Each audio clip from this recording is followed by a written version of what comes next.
காலையில் நான் எப்போதும் போகிற கேஃபேக்கு போயிருந்தேன். நீ அப்போ தான் அங்கே வந்துட்டு போனதா அங்கே வேலை செய்கிற கான் அங்கிள் சொல்லியிருந்தாரு. இந்த தொகைக்கே ஒத்துக்குங்க. மேற்கொண்டு ஆக வேண்டியதை பாருங்க. என் நிலைமை புரிஞ்சுக்குங்க. ஹரி, நீங்க ஒன்றும் தொண்டு நிறுவனத்தில் வேலை செய்யல. வர்றவன் போறவனுடைய மனநிலையிலிருந்து யோசிக்கிறது. இது ஒரு லா ஃபார்ம். நான் தான் இன்னைக்கு காலையிலே பிஸியாக இருப்பேன்னு சொன்னேன்ல. எனிவே உன் மிஸ் கால்ஸ் எல்லாம் எனக்கு இப்போ தான் பார்க்கவே நேரம் கிடச்சிது. அவ்வளோ பிஸி. அப்பா கிட்ட ஏதாவது சொல்லணுமா? அப்பா கிட்ட ஏதாவது கேட்கணுமாமா? அப்பா கிட்ட எதை பற்றியாவது பேசணுமாமா? நான் வீக்கெண்ட் வீட்டுக்கு வரேன்பா. அப்பா பேசலாம்.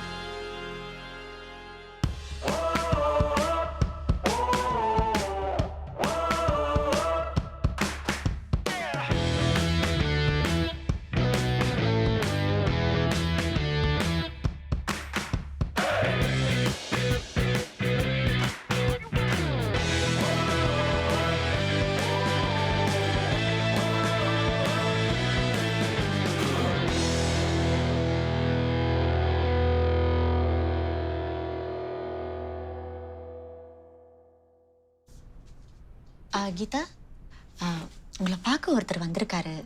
நீங்கள் செல்வம் சாரோட மீட்டிங்கில் இருந்தீங்க. அவரை உட்கார சொல்லி வெயிட் பண்ண சொன்னேன். Okay, sure. தேங்க்ஸ் ஷாலினி.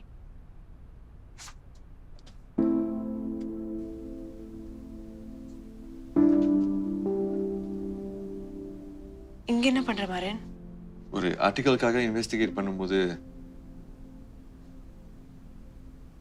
இந்த ஆஃபீஸில் பேரழகி ஒருத்தி வேலை செய்கிறாங்கன்னு ஒரே பேச்சா இருந்துச்சு. அதான் அது யாருன்னு பார்த்துட்டு போகலான்னு வந்தேன். ஆல்ரைட், இந்த ஏரியாவில் எனக்கு கொஞ்சம் வேலை இருந்துச்சு. அதான் அப்படியே உனக்கும் ஹலோ சொல்லிட்டு போகலான்னு நினச்சேன். உன் புது ஆஃபீஸ் அதையும் பார்த்துட்டு நீங்கள் செட்டில் டவுன் பண்ணிட்டியான்னு விசாரிச்சுட்டு போகலான்னு.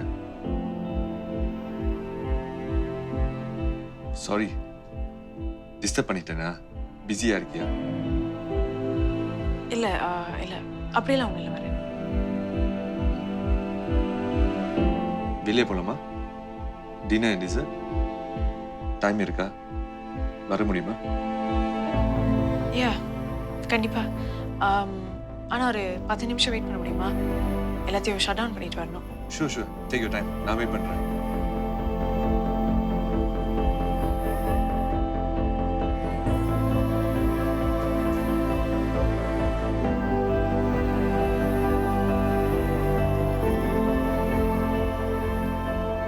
மிஸ்டர் துரை,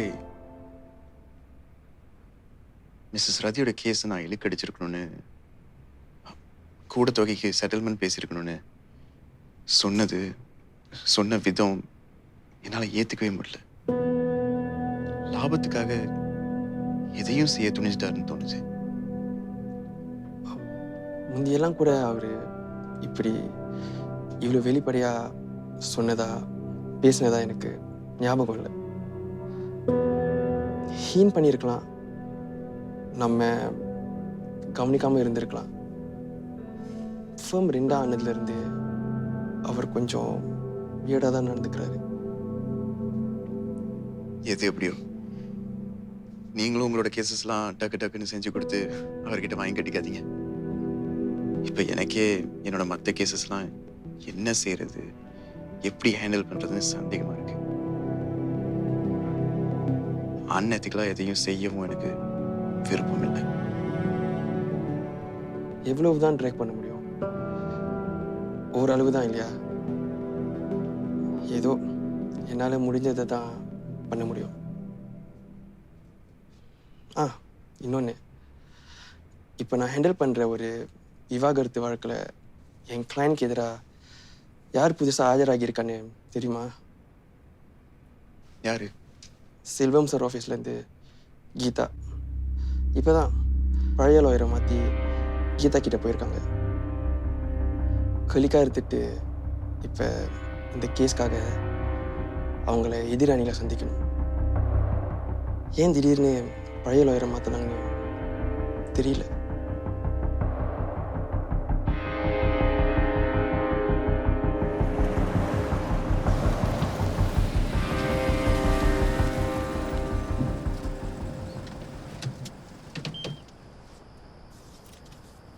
என்னாச்சு கீதா? ஏதாவது பிரச்சனையா? இன்னைக்கு டின்னர் முழுக்க நீயாவே இல்லை.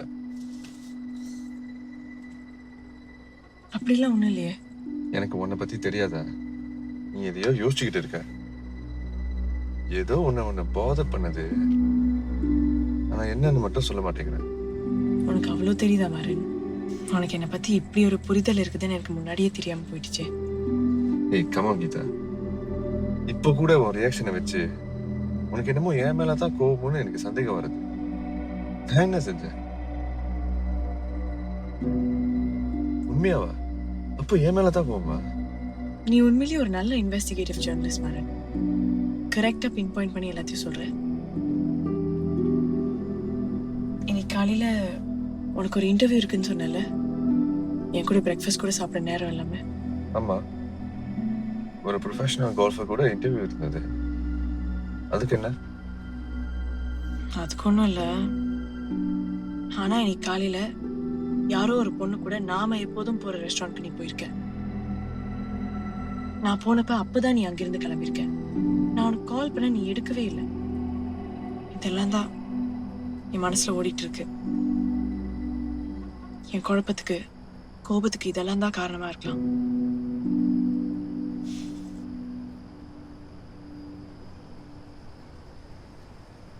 I'm sorry. இப்போ நீ ஏன் சிரிக்கிற? கீதா, அந்த கோல்ஃபர் ஒரு பொண்ணு. அவங்க ஆஸ்திரேலியால இருந்து வந்திருக்காங்க. அவங்க ப்ரொஃபஷனல் லீக்கு ப்ரொமோட் ஆயிட்டாங்க. அவசரமா இன்டர்வியூ எடுக்க வேண்டி இருந்தது. அதனால தான் அந்த ரெஸ்டாரண்ட் வர சொன்னேன். அதுக்கப்புறம் உன் காலை உண்மையிலே நான் பார்க்கவே இல்லை. Indian origin golfer from Fiji settled in Australia. என்னோட ஆர்டிகல் தான் நாளைக்கு வந்துடும். வேணும்னா நீ படிச்சு இன்னும் தெரிஞ்சுக்கலாம். போட்டோவும் வரும். அந்த கோல்ஃபரை வனேச ராஜசிங்கம் பார்த்தே தெரிஞ்சுக்கலாம்.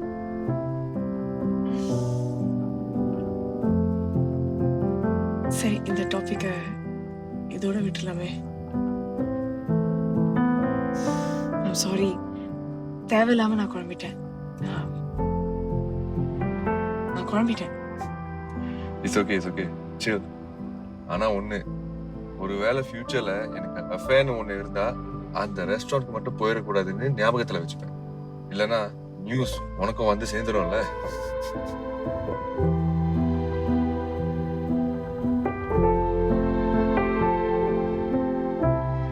சரி, நான் கிளம்புறேன்.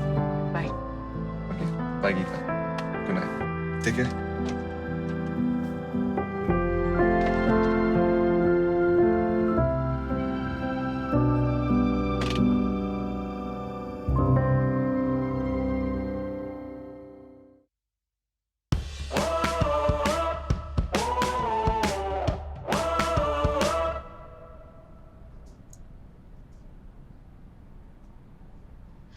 கீதா, இப்பெல்லாம் கல்யாண மண்டபம் ஒரு வருஷத்துக்கு முன்னாடியே கூட புக்கிங்க்கு கிடைக்க மாட்டேங்குதான். முகூர்த்த நாள் பார்த்து சீக்கிரமே டிபாசிட் பண்ணாதான் நினைச்ச நாள்ல பிடிச்ச கோயில் மண்டபத்துல கல்யாணமே வைக்க முடியுமா? அப்புறம் இந்த இன்விடேஷன் கார்டு, டோ கிஃப்ட் இதெல்லாம் ஊர்ல இல்லைன்னா மலேசியால கொடுத்தா விலை குறைவா முடிச்சிடலாமா? டோர் டெலிவரி கூட பண்றாங்களாம். அதான் லிஸ்ட் போட்டுக்கிட்டு இருக்கேன். அம்மா, இப்ப எதுக்குமா இதெல்லாம்? என்னமா பண்ணிட்டு இருக்கிற? இப்ப இதுக்கெல்லாம் என்ன அவசரம்? என்னடி பேசுற? என்னதான் ஒரு வருஷம் கழிச்சு கல்யாணம் பண்றதா இருந்தாலும் பெரியவங்க நாங்க, எங்க பங்குக்கு இதெல்லாம் முன்னாடியே கவனிக்க வேணாமா? அதெல்லாம் சரியான நேரம் வரும்போது பண்ணலாமா?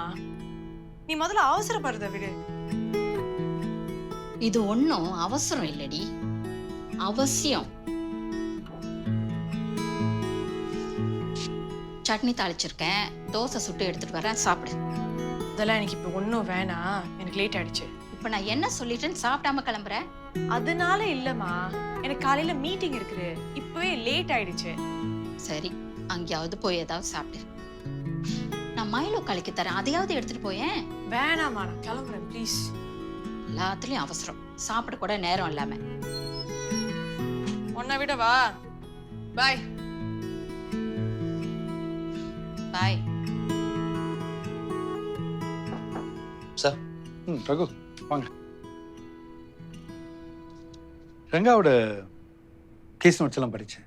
பக்கத்து வீட்டுக்காரர் பயமுறுத்தி ஹம் பண்ண அடியால் அனுப்பிச்சிருக்காரு. பெண்ணாய்ஃபாவில் முகத்தை கழிக்க சொன்னதா அந்த அடியாலும் உண்மையை ஒத்துட்டு இருக்காரு இல்லையா? இப்போ உங்கள் கிளைண்ட் என்ன சொல்கிறாரு? குற்றத்தை ஒத்துக்கிறாரா இல்லையா? இல்லை சார், கேஸை எதிர்த்து நிற்கணும், தனக்கும் இதுக்கும் சம்மதம் இல்லை, நிரபராதின்னு நிரூபிக்கணும்னு எல்லாம் சொல்கிறாரு சார். ஓ, அதான் நாம இருக்குங்கிற தைரியத்தில் வந்துட்டாரு கூட. ஆனால் அவருக்கும் அவர் நேபருக்கும் பகை இருக்கிறது உண்மை இல்லையா? ரிப்போர்ட்ஸில் எல்லாம் தெளிவாக போட்டிருக்கு. இதுக்கு முன்னாடி பண்ணப்பட்ட போலீஸ் ரிப்போர்ட்லாம் படிச்சிங்களா? ஆமாம் சார். அப்படின்னா நீங்கள் ஒன்று பண்ணுங்க ரகு. ரங்காட்ட இந்த கேஸில் பெயில் வாங்க வேணாம்னு சொல்லுங்கள். அதை நீங்கள் டிஸ்கரேஜ் பண்ணுங்கள். கம்பல்சிவ் பிஹேவியர் மாதிரி தோணுது இல்லையா? ஏன் சார், வழக்கமாக அவங்க பெயில் கேட்கும்போது அதை செஞ்சு கொடுக்க வேண்டியது நம்ம கடமை இல்லையா?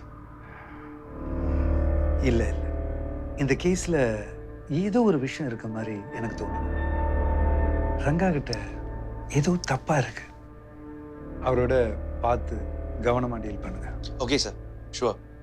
இதை பற்றி அவருடைய மனைவிட்ட டிஸ்கஸ் பண்ணுறேன். இன்ஃபேக்ட் அவங்க தான் எங்க கூட டீல் பண்ணுறாங்க. சரி, பார்த்து கவனமாக டீல் பண்ணுங்க. Sure sir, thank you.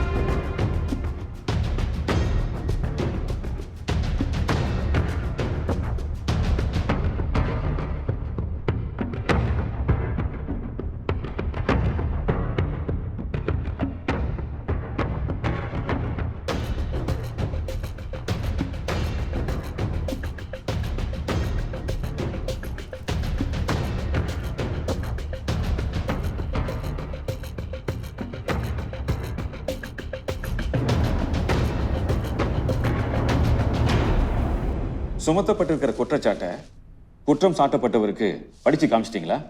S your honour. உங்க கிளையண்ட் குற்றத்தை ஒத்துக்கொள்றாரா?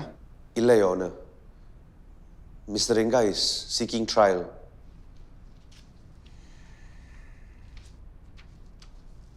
DPP, any objections?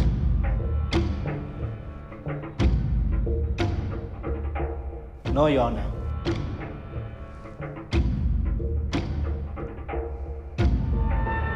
bail granted. 50,000 Singapore வெள்ளி. ஜாமீன் வழங்குபவர் சிங்கப்பூரராக இருக்க வேண்டும். பாதிக்கப்பட்டவரோ அல்லது குற்றத்தை உடன் புரிந்தவரோ ஜாமீன் வழங்க இயலாது. ஜாமீனில் இருக்கும்போது குற்றம் சாட்டப்பட்டவர் பாதிக்கப்பட்டவரையோ அல்லது சாட்சிகளையோ அணுக இயலாது. அழைக்கும் போதெல்லாம் காவல் நிலையத்தில் விசாரணை அதிகாரியை சந்திக்க வர வேண்டும். குற்றம் சாட்டப்பட்டவர் வேறு எந்த வழக்கிலும் ஈடுபடக்கூடாது. இந்த நீதிமன்றம் அனுமதி இல்லாமல் வெளிநாடு செல்லக்கூடாது. உடனடியாக கடவுச்சீட்டை ஒப்படைக்க வேண்டும்.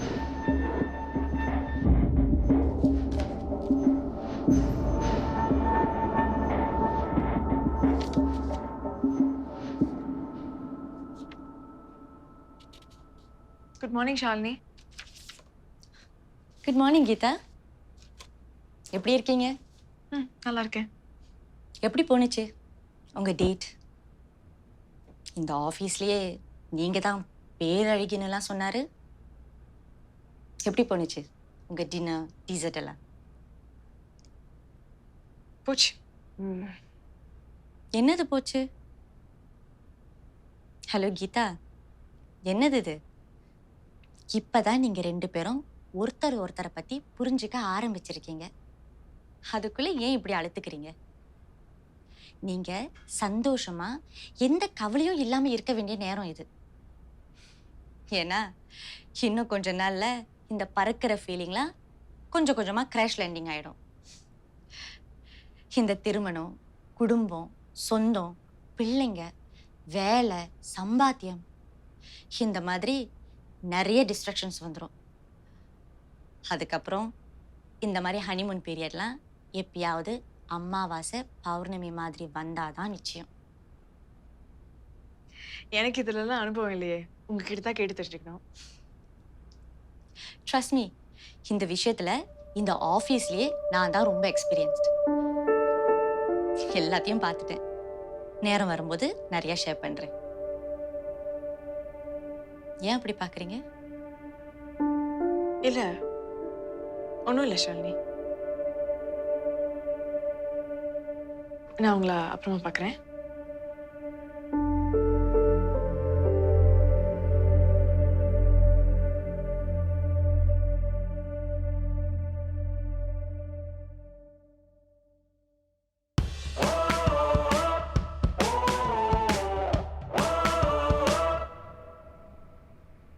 ரகு சார்.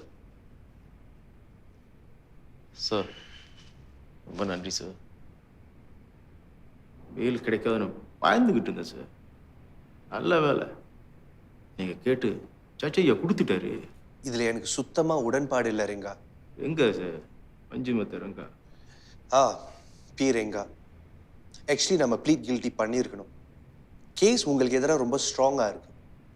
நீங்கள் குற்றத்தை ஒத்துக்கிட்டு இருந்தீங்கன்னா தண்டனை கூட குறைக்க சொல்லி கேட்டிருக்கலாம். அப்படியே தண்டனையை சீக்கிரமாக சர்வ் பண்ணி முடிச்சிருக்கலாம். ஆனால் உங்கள் ஒய்ஃப் உங்களை எப்படியாவது பேலை எடுக்கணும்னு சொன்னாங்க. அதுவும் நீங்கள் கட்டாயப்படுத்தி சொன்னதா சொன்னாங்க. ஆமாம் சார், பையன் பிஎஸ்சி செய்கிறான் சார். பரீட்சை நேரம் இப்போ அவன் கூட இருக்க வேண்டாமா சார்? இந்த 50,000 வெளி கூட நான் கேட்டு தான் சார் என் மனைவி வாங்கிட்டு வந்தாங்க. ஓகே, ஆனா ரெங்கா, வெளியே வந்ததும் தயவு செஞ்சு எந்த வம்புக்கும் போகாதீங்க. இந்த பஞ்சுமத்த ரெங்கா பார்த்தா வம்புக்கு போற மாதிரி தெரியுது சார். என்ன பார்த்தா வம்பு எடுக்கிற மாதிரி தெரியுதா சார்? பையன் பரீட்சை சார், அதுக்காக தான் வர்றேன். மனைவி வேலைக்கு போயிடுவாங்க சார். நான் தான் பையனுக்கு கற்றுக் கொடுக்கணும். ஆனா ரெங்கா, உங்க நேபரை எக்காரணத்துக்கு கொண்டோ தொடர்பு கொள்ள முயற்சிக்காதீங்க. அதே மாதிரி பணம் கொடுத்து வேற யாரையும் அவரை பழி வாங்க அனுப்பிடாதீங்க. ஏற்கனவே நீங்க அவர் முகத்தை பென்னாய்ஃபால கீரை அனுப்புனவரு இன்னும் உள்ளதான் இருக்காரு. உள்ளே இருக்கட்டும் சார், கொஞ்சம் பிடிச்சிட்டு வேடனா கீறிட்டு வந்து. சாரி சார், நான் எந்த வம்புக்கும் போக மாட்டேன் சார். யாரையும் அனுப்ப மாட்டேன். போதுமா சார்? பையன் பரீட்சை நேரம் சார், அவ்வளவுதான். படிப்பு ரொம்ப முக்கியம் சார், படிப்பு.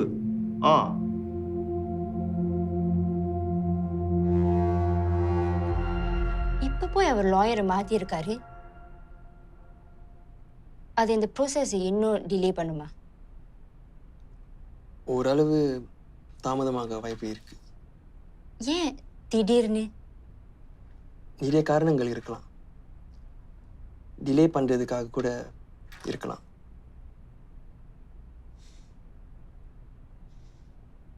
எனக்கு இதெல்லாம் சீக்கிரம் முடியணுங்க. அதுக்காக நான் என்ன வேணாலும் செய்ய தயாரா இருக்கேன். விட்டு கொடுக்கறதுன்னா விட்டு கொடுக்க நான் தயாரா இருக்கேன். 300-400 வள்ளிக்கும் 10-20% நம்ம நேரத்தை வீணடிக்க வேணாம். எனக்கு சீக்கிரமா மூவ் ஆன் பண்ணணும்னு தோணுது. மிஸ்ஸஸ் ஷீலா, இதுதான் பிரச்சனை. அவங்க நீங்க எப்படியெல்லாம் யோசிக்கணும்னு நினைக்கிறாங்களோ அதே மாதிரி தான் நீங்களும் யோசிக்கிறீங்க. இந்த லாயரை மாத்துறது, எல்லாத்தையும் டைம் எக்ஸ்டென்ஷன் கேட்டு டிலே பண்றது, தேவையில்லாத விஷயத்தை பெருசுப்படுத்தி அக்யூமெண்ட் ஆக்குறது, இது எல்லாமே உங்களை சைக்கலாஜிக்கலா புஷ் பண்ணதான். சில லாயர்ஸ் இதே ஒரு அணுகுமுறையா பயன்படுத்திக்கிட்டு இருக்காங்க. நம்ம இதுக்கெல்லாம் விழ வேண்டாம். உங்க வீடு, அசெட்ஸ், ஜுவல்லரி, ஷேர்ஸ், இது எல்லாத்திலும் உங்களுக்கு சேர வேண்டிய தொகையை நம்ம போராடி தான் வாங்கணும்.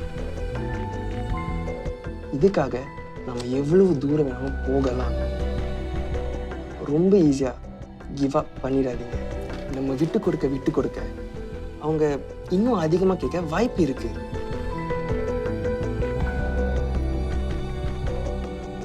ஓகே டேவிட், நீங்கள் சொல்கிறது தான் சரி. நம்ம எதுக்கும் விட்டு கொடுக்க வேணாம்.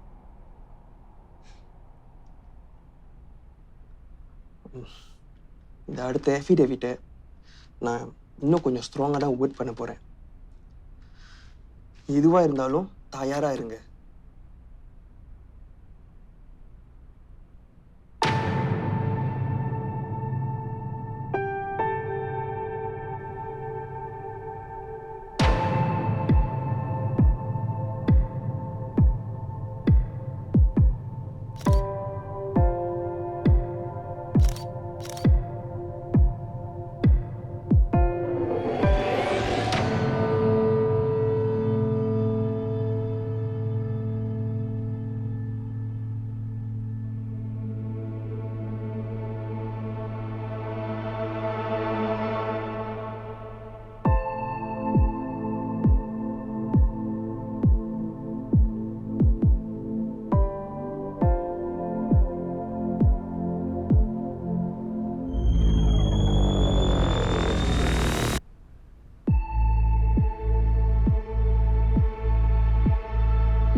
ரவி, டென்ஷன் ஆகாதீங்க. கோவப்படுறதுனாலையோ இல்லை இப்போ அவசரப்படுறதுனாலையோ எந்த பயனும் இல்லை. நீங்கள் காம் டவுன் பண்ணுங்க. நான் இந்த அஃபிடேவிட் படிச்சுட்டு உங்களுக்கு திரும்ப கால் பண்ணுறேன். நம்ம டிஸ்கஸ் பண்ணலாம். ஓகே? யா யா